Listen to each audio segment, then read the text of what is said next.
Assalamualaikum warahmatullahi wabarakatuh. Salam olahraga.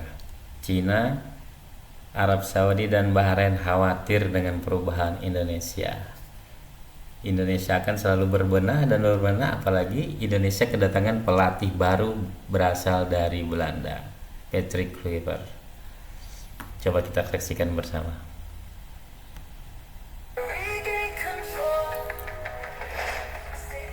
Transformasi besar sedang terjadi di timnas Indonesia. Kedatangan pelatih baru tidak hanya membawa angin segar, tapi juga menghadirkan filosofi permainan yang lebih modern. Ditambah lagi hadirnya pemain-pemain grade A berkualitas Eropa. Membuat skuad Garuda kini terlihat lebih solid dan mematikan. Dan kini, mata para rival tertuju pada Indonesia. Bukan hanya negara Asia Tenggara, tetapi bahkan negara rival Indonesia di grup C kualifikasi Piala Dunia. Negara-negara besar seperti China, Bahrain, Arab Saudi, dan Australia kini mulai menyadari bahwa Indonesia bukan lagi lawan yang bisa diremehkan. Apa yang membuat mereka waspada? Bagaimana mereka berbenah menghadapi perubahan signifikan dari timnas Indonesia? Dan yang paling penting, seberapa besar peluang Indonesia untuk mencetak sejarah lolos ke Piala Dunia? Semua itu akan kita kupas tuntas di video ini.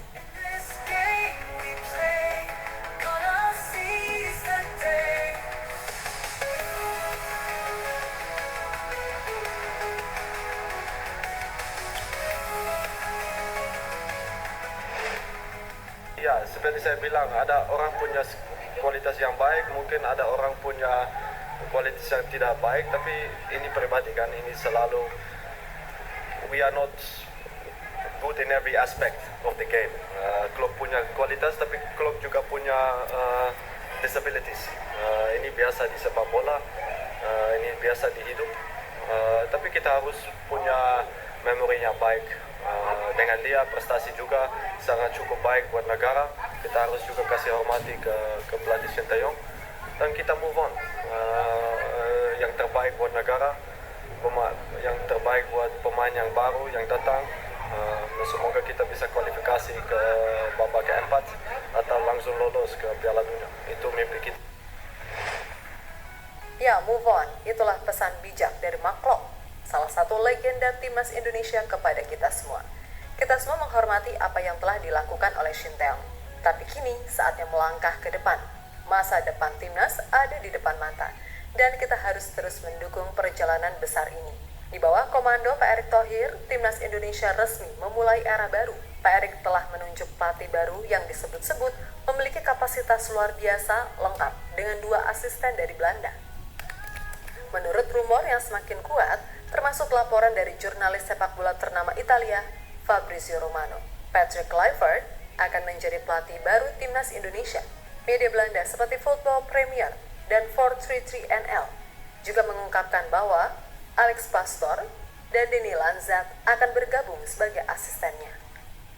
Patrick Kluivert signs in as new Indonesia head coach for the national team.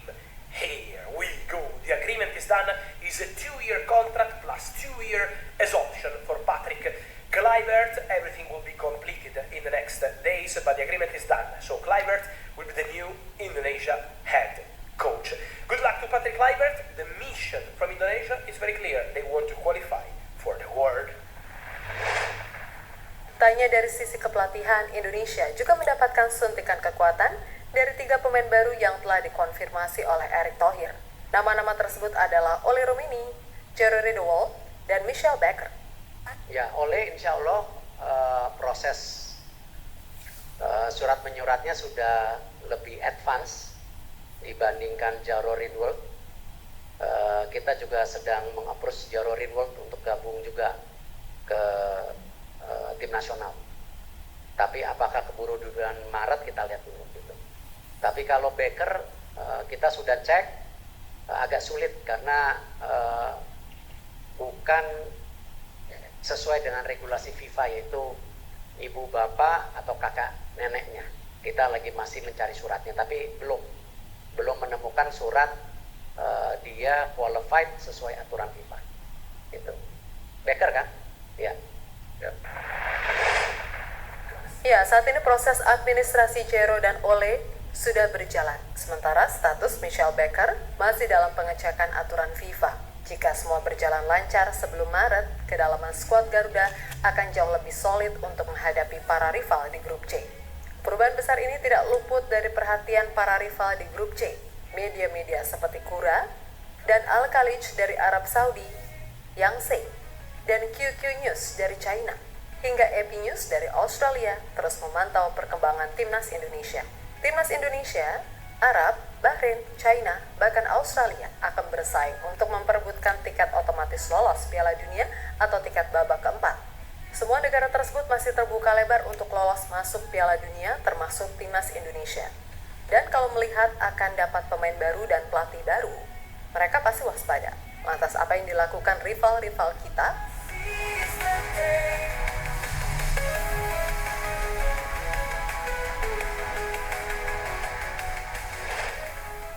Oke, kita bahas satu persatu. Kita mulai dari China. Saat ini China sudah dihuni oleh beberapa pemain dengan status pemain naturalisasi. Beberapa di antaranya adalah Fernandinho dan Thias Browning. Lalu ada nama Alan yang turut bermain saat China menang lawan Indonesia pada Oktober 2024 lalu. Melihat timnas Indonesia yang selalu berbenah, China juga tidak ingin ketinggalan. Kini China disebut akan memproses naturalisasi 4 pemain pada 2025. 4 pemain itu adalah Serginho, Ryan Raposo, Okar Maritu, Christopher Cheng. Ini bisa menjadi ancaman bagi Indonesia dan rival grup C lainnya jika semua yang dilakukan China berjalan lancar.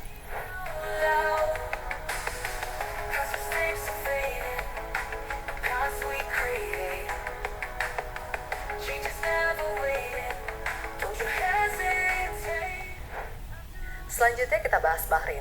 Timnas Bahrain kini telah memiliki modal lebih setelah menang dalam ajang Piala Teluk, di mana timnas Bahrain berhasil menjadi juara Piala Teluk setelah mengalahkan Oman di final, serta tim lainnya termasuk Arab Saudi di fase grup. Kemenangan Bahrain yang diraih pada ajang Piala Teluk pasti akan menjadi suntikan bagi tim untuk menatap laga lanjutan kualifikasi Piala Dunia. Persiapan dan modal Bahrain ini tentu juga menjadi ancaman bagi timnas Indonesia dan para rival di grup C.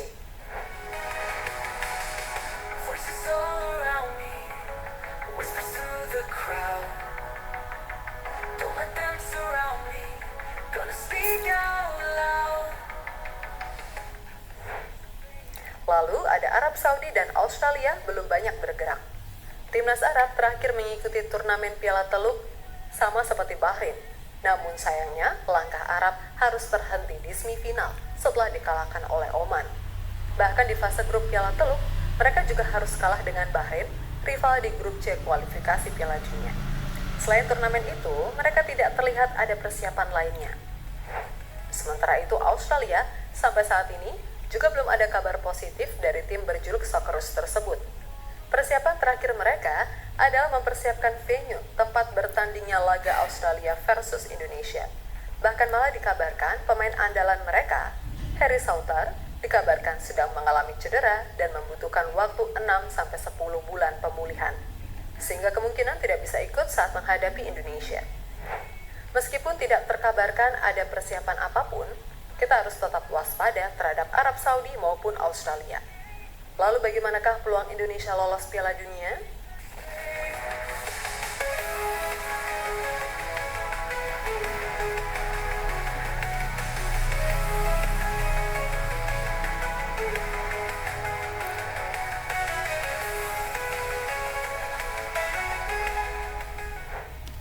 Berdasarkan klasemen sementara, peluang timnas Indonesia untuk merebut posisi kedua di grup C dan lolos ke Piala Dunia masih terbuka lebar.